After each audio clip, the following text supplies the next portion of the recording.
નમસ્કાર મિત્રો, હું છું વિનય સોલંકી અને મારી ચેનલ ઇમોશનલ ટોપિક્સ એન્ડ સોંગ્સમાં તમારું બધાનું હાર્દિક સ્વાગત છે. અને આપણે આજે બહુ દિવસ પછી મળ્યા, તો આજનો દિવસ એટલે કે હોળી ધૂળેટી, તો દરેક મિત્રોને હોળી ધૂળેટીના તહેવાર નિમિત્તે ખૂબ ખૂબ શુભકામનાઓ. હવે આપણે રોજ જે ટોપિકની ચર્ચા કરતા એ પ્રમાણે આપણે જોઈએ. આજનો ટોપિક આપણો છે સુખ. મિત્રો, સુખ એટલે કે શાંતિવાળું જીવન. મિત્રો, ક્ષણિક સુખની તલાશમાં માણસ આખી જિંદગી વલખા મારે છે. મિત્રો, સુખ એટલે શું? કોઈ પૈસે ટકે સુખી હોય એવા માણસને તમે પૂછજો કે ભાઈ તમારે તો કોઈ દુઃખ નથી ને, તો એના જીવનની ગાથા ગાવાનું ચાલુ કરશે. મિત્રો, કોઈ પણ માણસ સંપૂર્ણ સુખી નથી. ખૂબ પૈસા હોય તો પણ એને સંતાનનું દુઃખ હોય કે કોઈ બીમારીનું દુઃખ હોય. તો મિત્રો, આપણે જેવું માનીએ એવું હોતું નથી. આપણે એમ કે પૈસાવાળા લોકો સુખી છે, પણ એવું હોતું નથી. એમને પણ કોઈનું કોઈ દુઃખ તો હોય જ છે. જેમ કે આટલા શેર અહીંયા રોક્યા, આટલું નુકસાન થશે, આટલો નફો થશે, એમને પણ ઘણું બધું ટેન્શન હોય છે. મિત્રો, કોઈને પરિવારનું દુઃખ હોય, કોઈને સંબંધો તૂટવાનું દુઃખ હોય, કોઈને બદનામીનું દુઃખ હોય. આમ કોઈ માણસ સંપૂર્ણપણે સુખી નથી જ. પણ મિત્રો, જે દિવસ તમે સંતોષને જીવનમાં સ્થાન આપશો, એ દિવસ તમારા જીવનમાં કોઈ દુઃખ નહીં હોય. તો કેમ કે અત્યારનો માનવી પૈસો કમાવામાં એટલો બધો અંધ બની ગયો છે, તો એના જીવનમાં ક્યારેય સંતોષ આવતો નથી. મિત્રો, સંબંધ કમાજો, કોઈની દુઆ અને આશીર્વાદ કમાજો. કેમ કે પૈસાથી ભૌતિક સુખ ખરીદી શકાય છે, સામાજિક અને પારિવારિક સુખ નહીં. મિત્રો, માણસની જરૂરિયાતો જેવી ખતમ થાય અને ઈચ્છાઓ જન્મ લે છે, તો માનવી ક્યારેય ધરાતો જ નથી. મિત્રો, જેને ફક્ત આજની ચિંતા છે એ માણસ સુખી છે. ગઈકાલે શું થશે, ગઈકાલે શું થયું, આવતીકાલે શું થશે, એની ચિંતામાં માણસ ક્યારેય સુખને ખરીદી શકતો નથી. મિત્રો, સુખ ક્યાંય બજારમાં મળતું હોય તો કેટલું સારું. કેમ કે પૈસા હોય ત્યારે સંબંધ અને પરિવારનો સાથ ના હોય, અને સંબંધો સાથે હોય ત્યારે પૈસો ના હોય.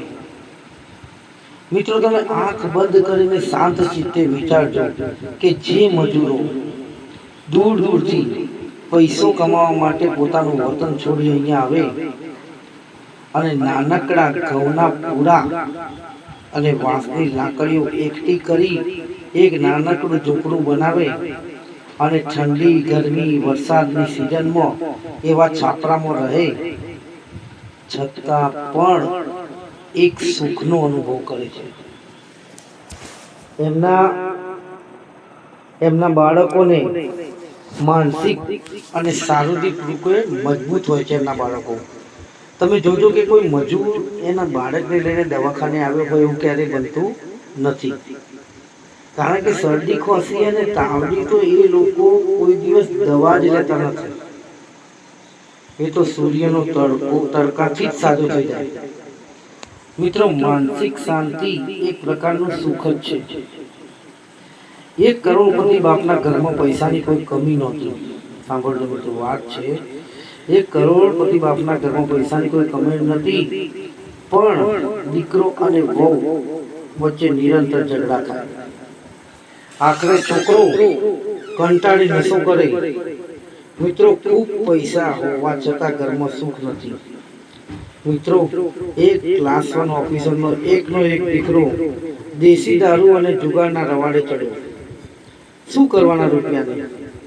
જેના માટે સંપત્તિ એકઠી કરે મા બાપ અને એ દીકરા જ ખરાબ પાકે તો રૂપિયા કોઈ કામના ના કહેવાય.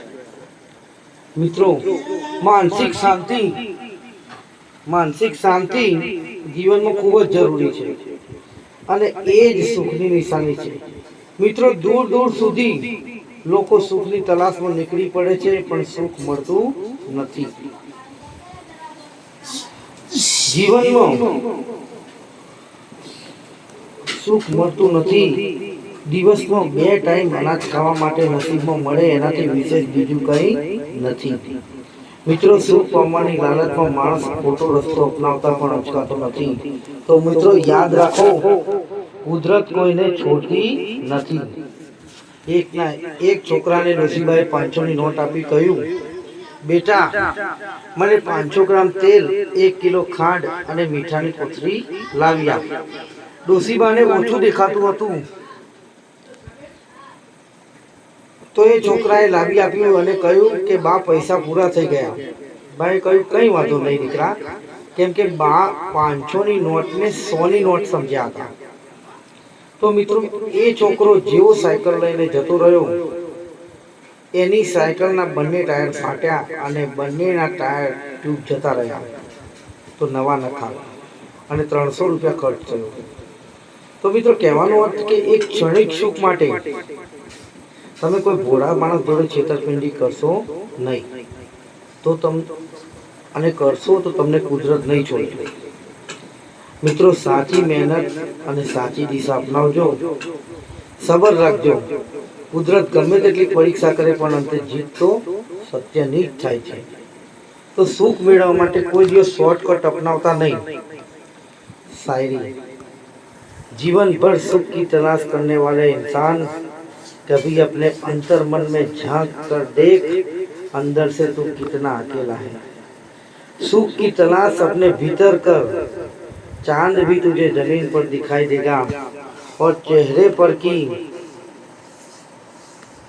मुस्कान हमेशा बनाए रखना. और ऐसे कर्म कर मेरे दोस्त कि भगवान भी ऊपर बैठा हंसते हुए कहे कि मेरा ये बंदा सबके दिलों को बदल देगा. हमेशा एक दूसरे से दूर रहते रिश्तेदारों को पास बैठने पर मजबूर कर देगा. सच झूठ की पहचान और सबको समान न्याय हो, ऐसा कर्म करके दुश्मन को भी दोस्त बनने पर मजबूर कर देगा. जय माता जी. मित्रों टॉपिक केवो लाग्यो जरूर से जणावजो.